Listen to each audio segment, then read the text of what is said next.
আক্তার, আপনারা একটু বসুন। এই ভাই, এই প্লিজ, আপনারা কি নিজেদের জাহির করার জন্য আসছেন?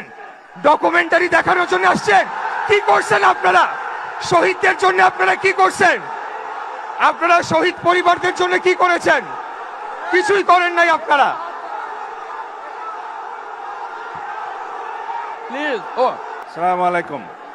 প্লিজ, আপনাদের মধ্য থেকে যারা বক্তব্য দিতে চান দয়া করে আপনারা এখানে এসে কথা বলুন।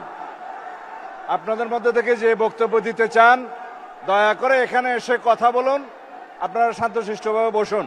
প্রদান করলে আপনাদের যে কেউ এখানে এসে বক্তব্য দিতে পারেন। আপনাদের কি বক্তব্য আপনারা শুনবেন। আপনাদের সবাই ধৈর্য ধরুন, আপনাদের সবার কথা শোনা হবে। আপনারা সবাই শান্ত হয়ে বসুন।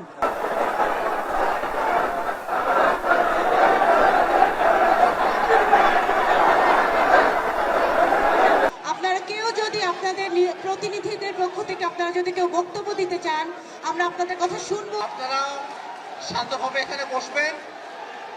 আমি আমার দলের যারা নেতাকর্মী আছেন তাদেরকে অনুরোধ করছি আপনারা বসবেন। কিন্তু আমরা আজকের দিনটা মহিমান্বিত একটা দিন। এই মহিমান্বিত একটা দিনের সম্মানে আমাদের শহীদ পরিবার এবং আহতদের সম্মানে আমরা এখানে শান্তভাবে বসে পড়বো। অনুষ্ঠানটাকে আমরা সম্পূর্ণ করব।